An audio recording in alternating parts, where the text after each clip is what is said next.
በገሊላ መግደላ መንደር ተወልዳ የሰባት አጋንንት እስራትና የሕይወት ጨለማን የቀመሰች ቢሆንም በጌታችን በኢየሱስ ክርስቶስ ምሕረት ነፃ ወጥታ ሕይወቷን ሙሉ ታማኝ አገልጋይ ሆናለች።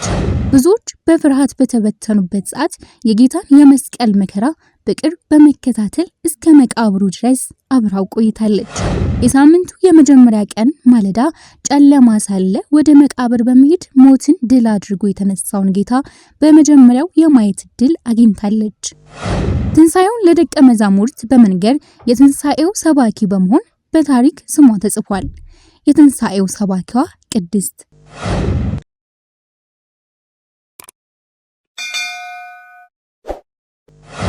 የቅድስት መግደላዊት ማርያም ታሪክ የንስሐ የጽናትና የክርስቶስ ፍቅር ፍጹም ማሳያ ነው። ፍቅሯ ከፍርሃት የበረታ እምነቷ ከጨለማ የፈጠነ በመሆኑ ለክርስቲያኖች ሁሉ የታማኝነት ተምሳሌት ሆና ትኖራለች። ሰላም የሰውነት ሚዲያ ተከታታዮቻችን፣ እግዚአብሔር የሰውን ታሪክ ሲለውጥ ትናንትን ትዝታ አድርጎ ነው። በተለይም በእውነት ለሚፈልጉት ከልብም ወደ እርሱ ለሚቀርቡ ሰዎች ማዳኑ ብዙ ምሕረቱም ሰፊ ነው።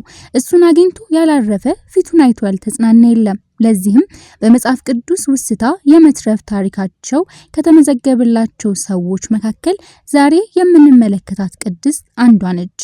በገሊላ ባህር ዳርቻ በሚገኘው በመግደላ መንደር የተጀመረው ታሪክ በሰው ልጅ ታሪክ ውስጥ ትልቁን የእምነትና የፍቅር ምዕራፍ ይጽፋል ብሎ ያሰብ አልነበረም። ቅድስት መግደላዊት ማርያም የነፍስን ጭንቀትና የሕይወትን ጨለማ የቀመሰች፣ ነገር ግን በጌታችን በመድኃኒታችን ኢየሱስ ክርስቶስ ምሕረትና ፍቅር ታላቅ ለውጥ ያየች ሴት ነበረች። 7 አጋንንት የወጡላት መግደላዊት የተባለች ማርያም ከተባለበት ከእስራትና ከጨለማ ወደ ብርሃን ከተሸጋገረችበት ቅጽበት ጀምሮ ሕይወቷን በሙሉ ለጌታዋ ታማኝ አገልጋይ ለመሆን አዘጋጀች።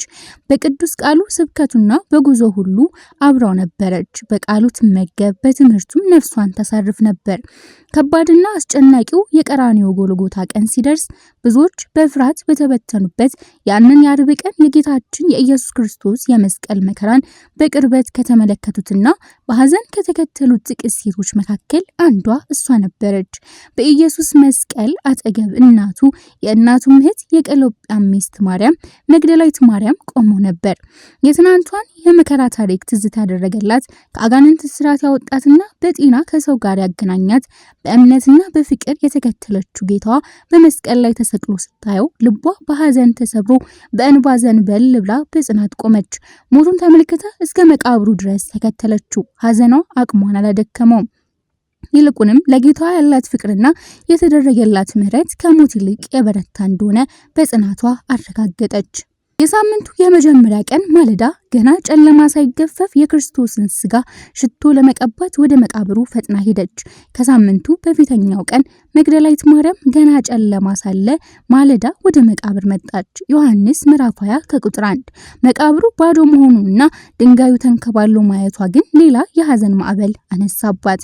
ጌታዋን ወዴት እንደወሰዱት አታውቅም ነበርና በመቃብሩ አጠገብ ቆማ ታለቅስም ነበር። ነገር ግን ያ የተሰበረ ልቧ በከንቱ አልቀረም። ኢየሱስም ማርያም አላት። እሷም ዞር ብላ በዕብራይስጥ ቋንቋ ረቡኒ አለችው። በዚህም ሞትን በሞቱ ያሸነፈውን የትንሣኤውን ጌታ የመጀመሪያ ምስክር ለመሆን በቃች። ለሐዋርያት የትንሣኤውን የምስራች እንድታበስር የተላከች የመጀመሪያ ሐዋርያትን የሰበከች በመሆን በታሪክ ውስጥ ለዘላለም ስሟ ተጽፏል። መግደላዊት ማርያም መጥታ ጌታን እንዳየች ይህንንም እንደነገራት ለደቀ መዛሙርቱ አወራች። ዮሐንስ ምዕራፍ 20 ከቁጥር 18። ከጌታ እርገት በኋላም ቢሆን መንፈስ ቅዱስን ከተቀበሉት ቅዱሳን አንስት መካከል አንዷ ስትሆን ክርስቶስ ሞተ፣ ክርስቶስ ተነሳ የሚለውን የቅዱስ ወንጌልን ብርሃን ለማብራትና የእውነት ቃል ለማስፋፋት በብዙ ቦታ ያገለገለች ሲሆን በተለይም በይሁዳና በአካባቢው ከብርቱ መከራና መታገል አገልግላለች። ዛሬ ነሐሴ 6 ቀን ቅድስት መግደላዊት ማርያም ያረፈችበትና የቅድስናዋ መታሰቢያ ቀን ስናስብ የእሷ ታሪክ የንስሐ የጽናትና የክርስቶስ ፍቅር ፍጹም ማሳያ ሆኖ ይኖራል። ፍቅሯ ከፍርሃት የበረታ እምነቷ ከጨለማ ይልቅ የበራ በመሆኑ ለክርስቲያን ሁሉ የታማኝነትና የቅድስና ተምሳሌት ሆና ትኖራለች። እኔም እላለሁ የቅድስት መግደላዊት ማርያም ታሪክ የንስሐ የጽናትና የክርስቶስ ፍቅር ፍጹም ማሳያ ነው። ፍቅሯ ከፍርሃት የበረታ እምነቷ ከጨለማ የፈጠነ በመሆኑ ለክርስቲያኖች ሁሉ የታማኝነት ተምሳሌት ሆና ትኖራለች። መረጃው ለሌሎችም እንዲደርስ ሰብስክራይብ፣ ላይክ እና ሼር በማድረግ ያጋሩ። የቅድስት መግደላዊት ማርያም በረከትና የታማኝነቷ ጸጋ በሁላችን ላይ ይደርብን። አሜን።